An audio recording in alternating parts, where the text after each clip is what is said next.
Hi, Red Eye. My name's Alex Gibney. I'm the director of the Armstrong Lie, which opens in Chicago on November 15th. Armstrong Lie, such an interesting movie.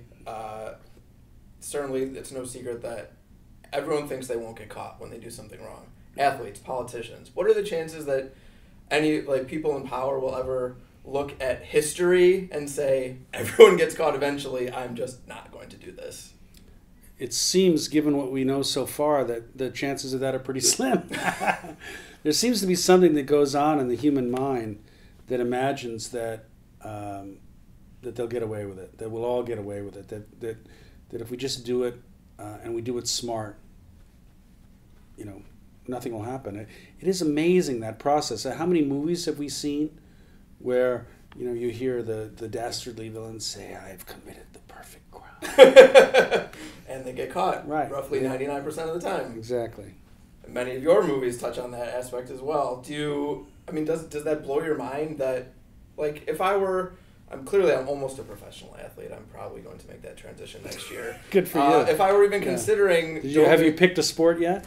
I'm open-minded. I'll do whatever. But I would look at Lance or Ryan Braun or any of these people and say, they know. You can't get away with it even for a few years.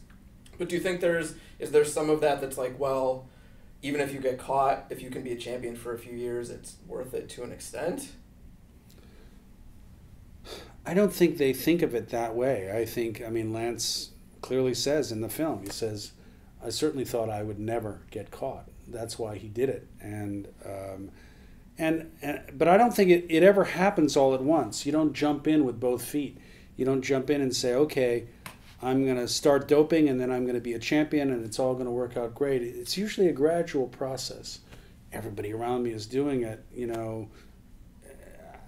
unless I do it, I'm going to fall further and further behind, so I'll do a little bit.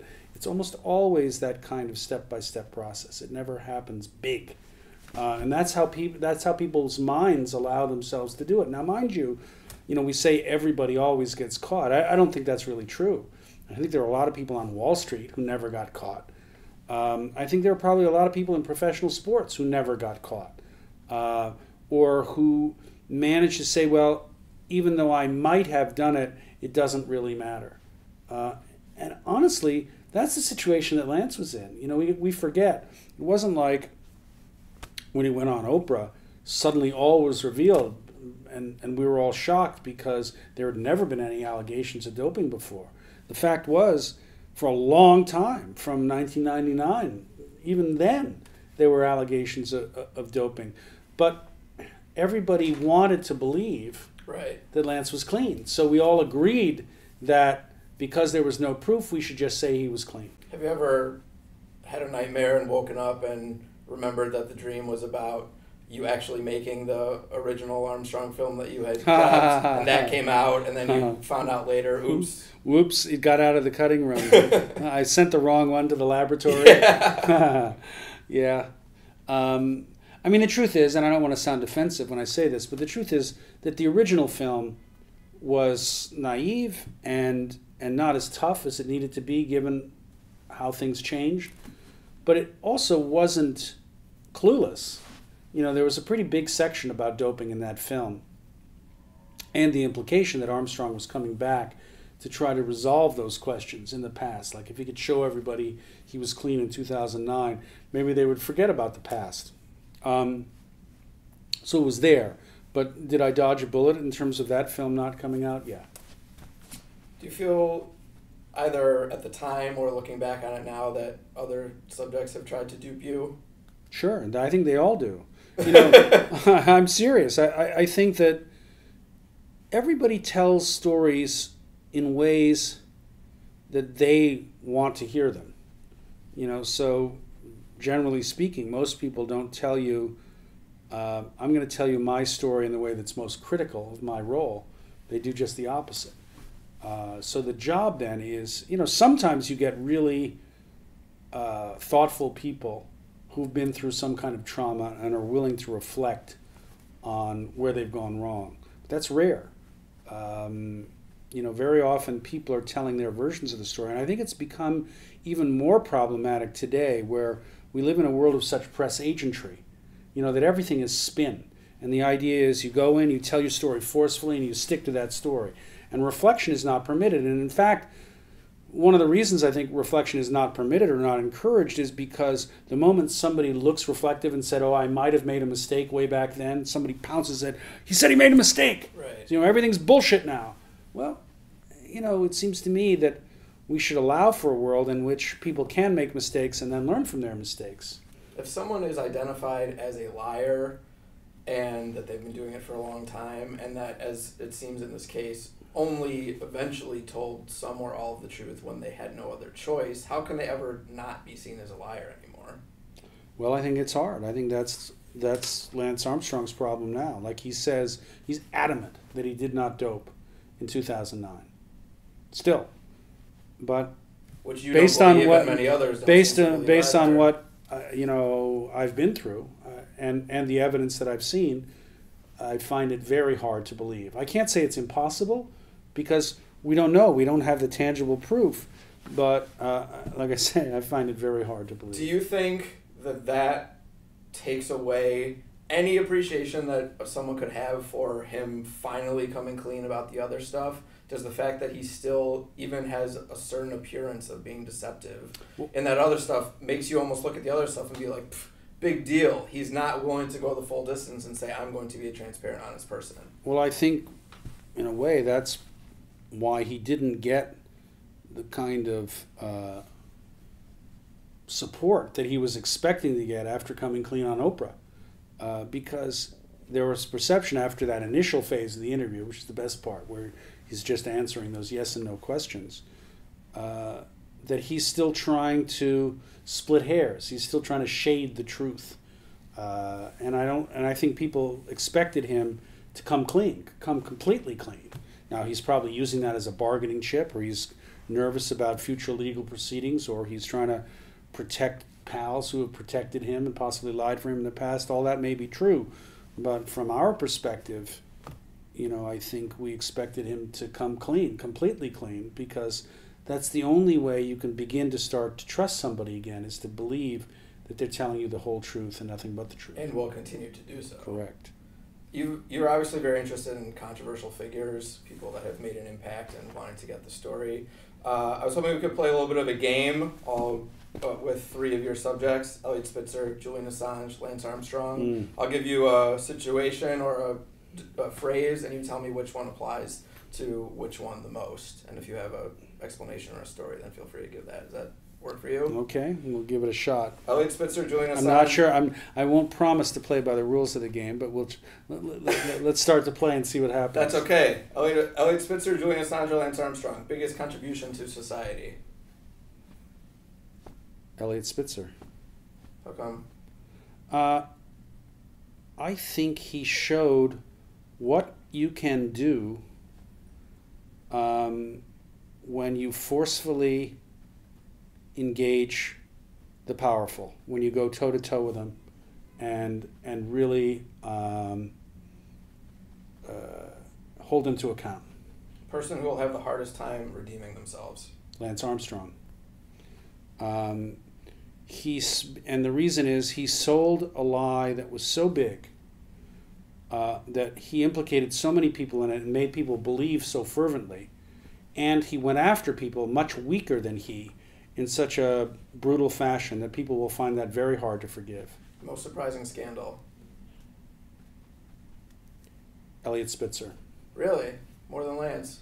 More than Lance. Because I sensed, at least in my case, I sensed that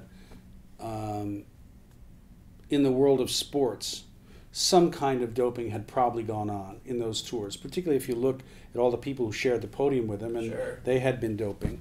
So something had gone on there. With Eliot Spitzer, he was such a paragon of probity, and he made such a big deal about being, Mr. Goody Two-Shoes, and indeed had gone after other people and prosecuted escort services in the past. So to see that he was running around late at night trying to do detail ditching of his security services in order to, meet up with, high-priced escorts and negotiating with a 22-year-old madam, that was a shock. Toughest documentary to make.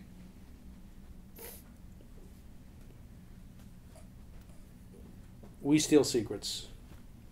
And the reason was that it just had an element of breadth, and also it was about a world that was almost intensely in the imagination and played itself out online rather than in any action fashion. I mean, Lance Armstrong took the biggest turn, but it was always a film about a sport. And Eliot Spitzer was always about law and order. We Steal Secrets is about a gray area, and it's about a gray area where people are communicating online via text. And to penetrate that world was very difficult to do. The movie that seems to get viewers the most fired up. Of those three,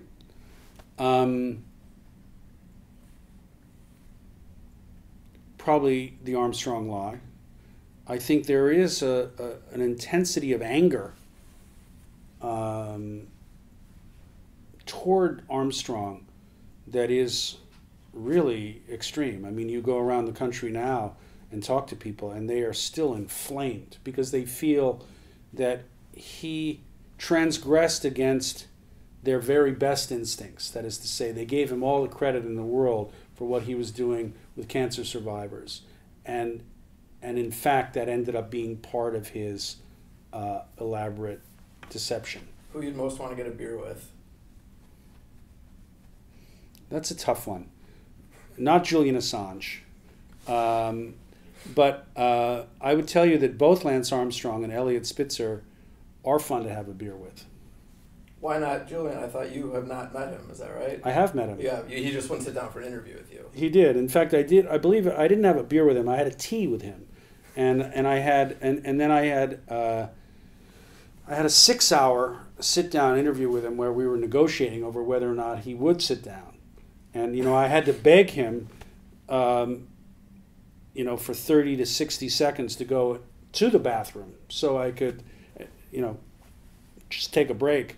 And I would come back in, and he would continue the sentence he had paused while I was, asking for a break. So, yeah, I think that Julian was not, particularly the Julian that I met. Maybe a Julian of 10 years ago would have been different. Well, then I think I know the answer to this one, but I'll ask it anyway. Who would you be most nervous to see again? Who would I be most nervous to see again?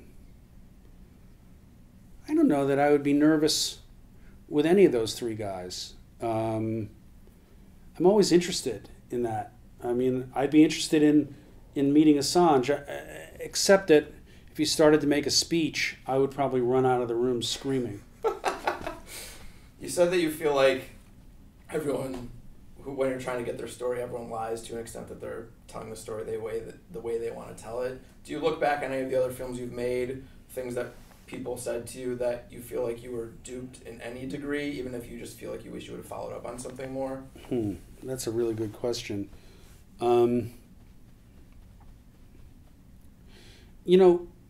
I will tell you that when I was making Taxi to the Dark Side, the film for which I won the Oscar, Right.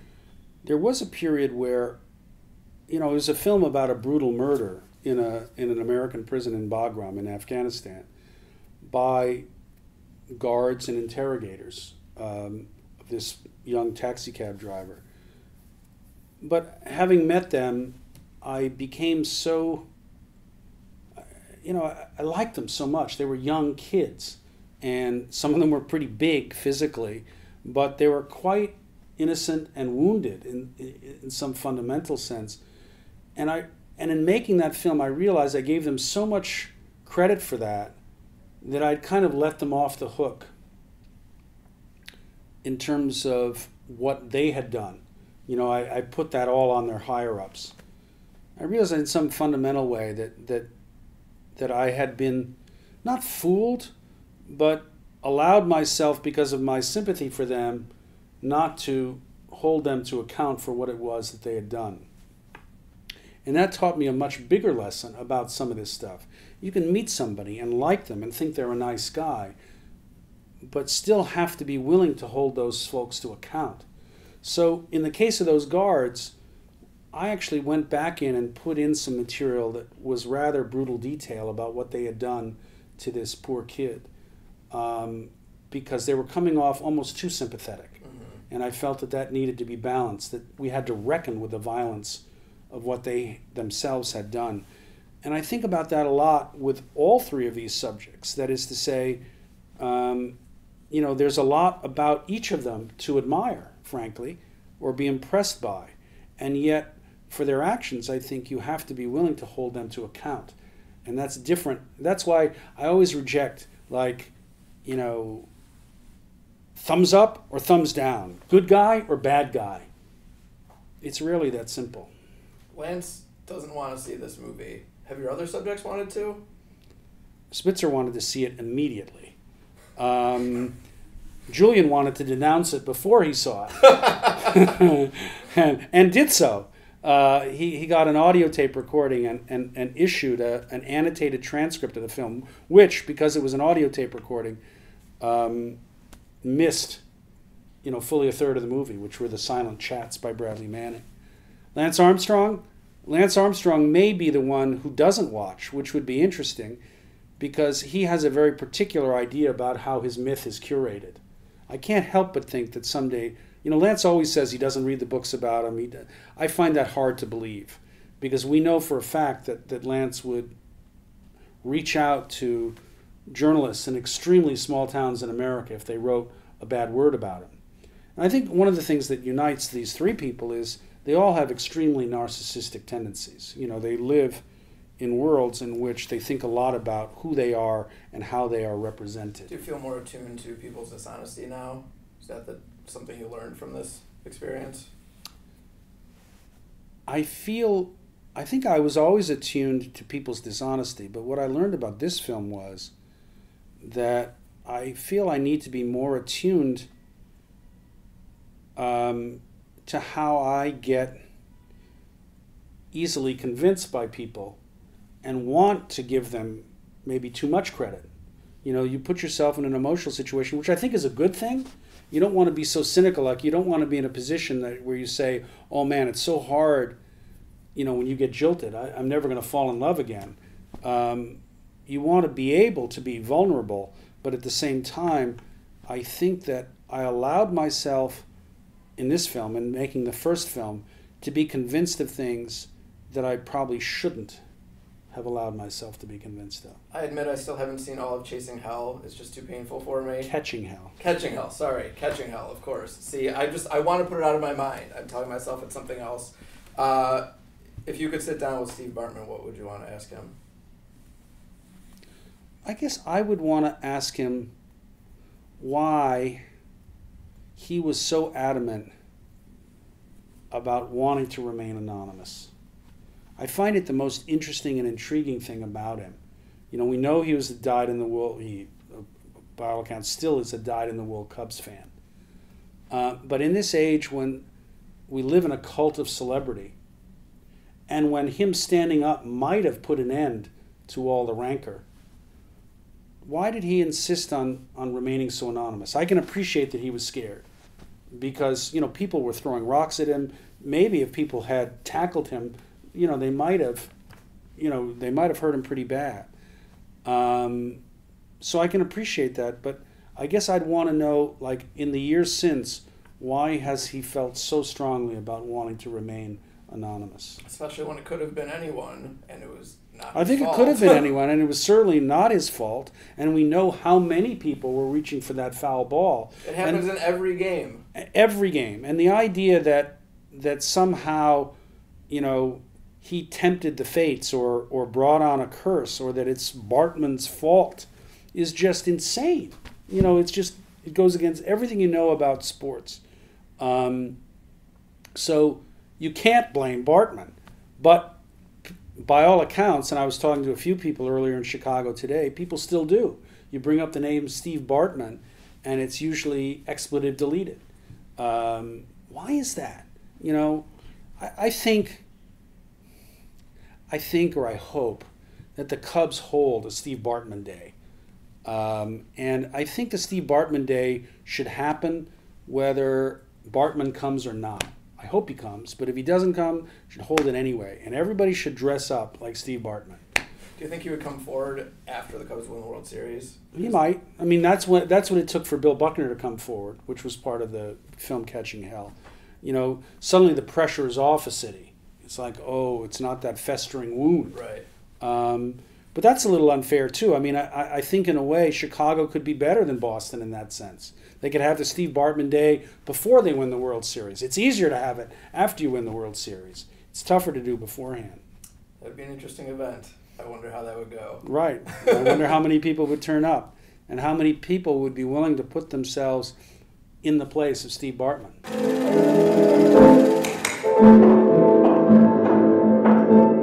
To an extent?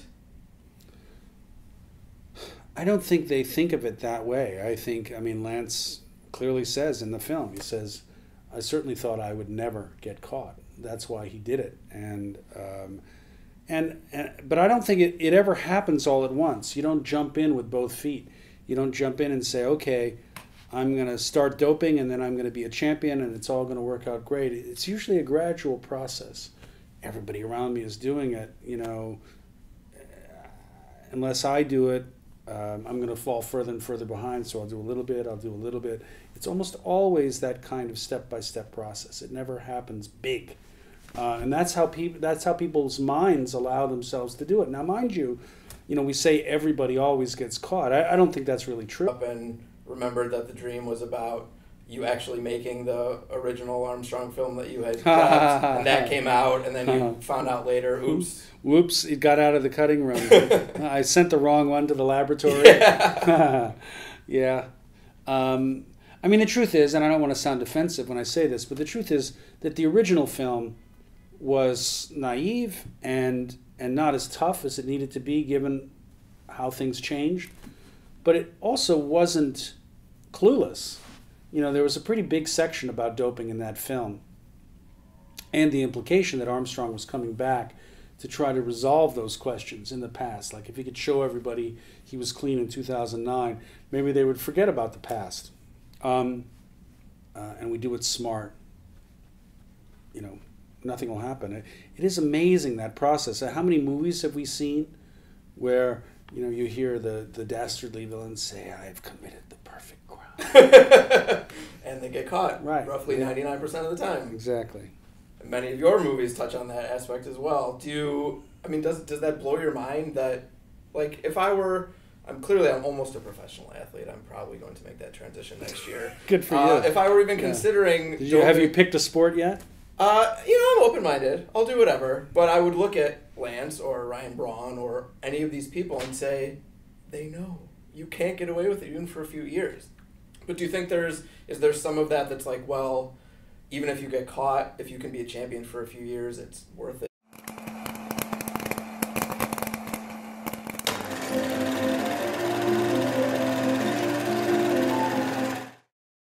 Hi, Red Eye. My name's Alex Gibney. I'm the director of the Armstrong Lie, which opens in Chicago on November 15th.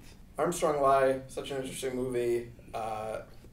Certainly, it's no secret that everyone thinks they won't get caught when they do something wrong. Athletes, politicians. What are the chances that any people in power will ever look at history and say, everyone gets caught eventually, I'm just not going to do this? It seems, given what we know so far, that the chances of that are pretty slim. There seems to be something that goes on in the human mind that imagines that they'll get away with it, that we'll all get away with it, that if we just do it. I think there are a lot of people on Wall Street who never got caught. I think there are probably a lot of people in professional sports who never got caught, or who managed to say, well, even though I might have done it, it doesn't really matter. And honestly, that's the situation that Lance was in. We forget. It wasn't like when he went on Oprah, suddenly all was revealed and we were all shocked because there had never been any allegations of doping before. The fact was, for a long time, from 1999, even then, there were allegations of doping. But everybody wanted to believe that Lance was clean. So we all agreed that because there was no proof, we should just say he was clean. Have you ever had a nightmare and woken up